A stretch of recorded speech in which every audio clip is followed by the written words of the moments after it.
Okay, now to the second part of 9.5. We're going to be doing the adding, subtracting, and rational expressions. So quickly to review adding, subtracting fractions. With that, I know we're used to just plugging things in our calculator. Think about what we do when we are adding, subtracting fractions. Two over 5 plus 5 over 6. You can't just add right away. We need to get common denominators. So we need to think, how can we make 6 and 5 the same? One easy way is just taking the denominator of the second fraction, multiply top and bottom of the first. Take the denominator of the second fraction, multiply the top and bottom of the second by it. That's not going to give us, make sure you're doing top and bottom. That's not going to use the common denominator of 30. 12 over 30 plus 25 over 30. And we can just go across the top then. That bottom part, the denominators, are going to be the same. We could rewrite this 12 plus 25 over 30 if we wanted to. Simplify the top. 37 over 30. And of course you would simplify that fraction if it needed to be simplified. Right? That's basically what we're going to be doing here. But again, just like when we did least common multiples, the values are going to be a little more complicated. It's not going to be integer numerators, integer denominators. We're going to have expressions. 1 over x squared plus 5x plus 4 plus 5x over 3x plus 3. Okay? Now, think about how you can make x squared plus 5x plus 4 and 3x plus 3 the same. Can be a little difficult. My suggestion would be to factor. Factor and look at those factors instead of the factors of each expression, instead of looking at it as a big expression. So again, being able to factor is going to make your life a whole lot easier. Factoring this quickly, you should get x plus 4 and x plus 1. Going over to 3x plus 3, just pull out the 3. So we have 3x plus 1.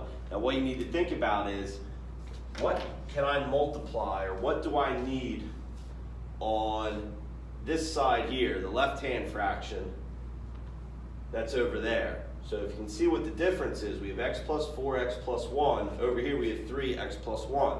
We need that 3. So that 3 is what I'm going to multiply top and bottom here. Now it's going to be the same. Over on this side we have 3x plus 1. But what do we need from over here? We need that x plus 4. So I'm going to multiply x plus 4 top, x plus 4 on the bottom. Now what that's going to do, our denominators are now the same. Our denominators, or our denominator, we can write it as 3x plus 4, x plus 1. One single common denominator, and now up top we just need to multiply. Be careful simplifying, watch your signs. But we're just going to multiply. 1 times 3 is 3, plus, do some distributive property over there, 5x squared plus 20x. I'm going to suggest putting those parentheses just because when it's subtraction, that's going to be a little better, easier to keep your signs the same. Okay? Now what we're going to do is look up top and see if we can simplify anything. There's nothing we can combine, but we can write it a little nicer. So let's write our final answer.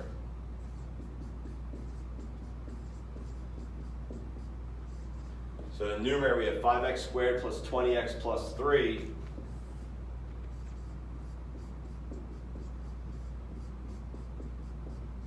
Okay.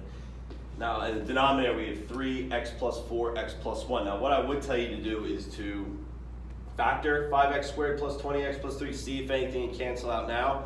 I'm going to tell you now that can't be factored, so that is your final answer. It's always good to factor to see if something can cancel out. Okay, take out greatest common factor, break it down to see if something can cancel out. Okay, so the important thing is factor the denominators, then see what you need to bring to one side, what you need to bring to the other to make the common denominator.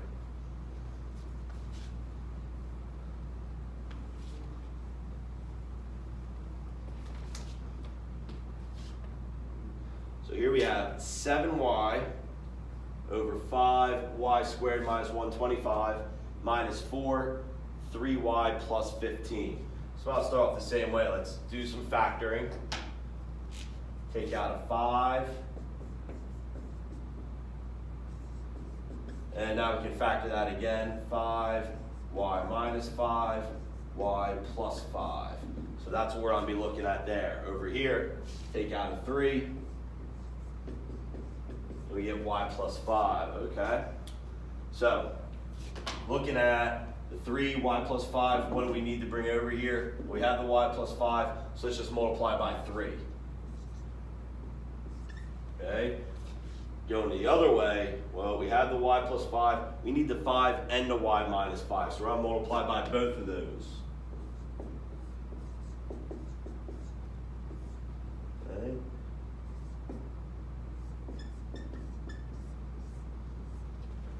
So underneath, we have to multiply the 3 and the 5, so we're going to have 15, y minus 5, y plus 5. So there's our denominator. Up top, we have some multiplying to do. Okay? 7y times 3 is 21y minus, now this is why it's used that parentheses last time. It's going to be a lot easier to keep your sign straight if you use those parentheses. Okay, now be careful with the multiplying over here. It's 4 times 5 is 20, and then you have to multiply and distribute to that y minus 5. So it's going to be 20y minus 100. And when you're simplifying this, take your time. 21y minus 20y minus 100. Our final answer, y plus 100 as our numerator. 15, y minus 5, y plus 5. Okay, so again, be careful. Again, if you could factor that y plus 100, I would suggest you factor that out. Okay? So there's our answer for that one. Let's do one more example. One that maybe gets a little nastier.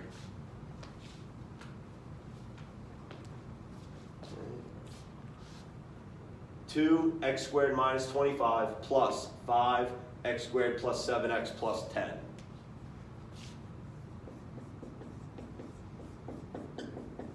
Okay, we're at the bat starting to factor right away. In this chapter, I'm hoping you see, if you don't know what to do, factor.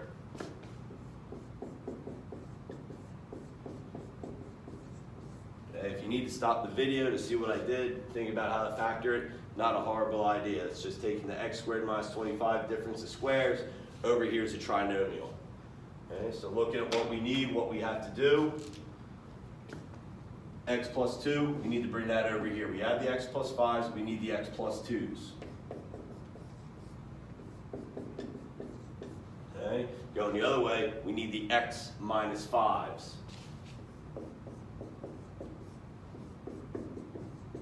Okay, so down below, we have 3 binomials. We're going to have x plus 5, x plus 2, and x minus 5. Up top, we have some distributive property. Okay, distribute that 2, distribute the 5. Okay, let's take a look at what happens here.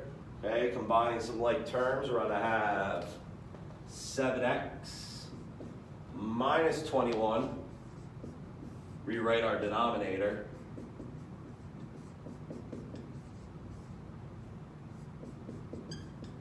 Okay. And again, you should look, 7x minus 21. This actually can be factored. So I'm going to take out a 7.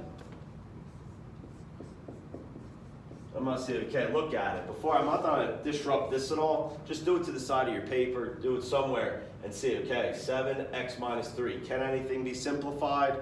Nothing's going to cancel out. So this is why I don't disrupt it. I just now can go back, and that is my final answer. Okay, always good to see if something can cancel out first. Okay? So that's it for section 9.5.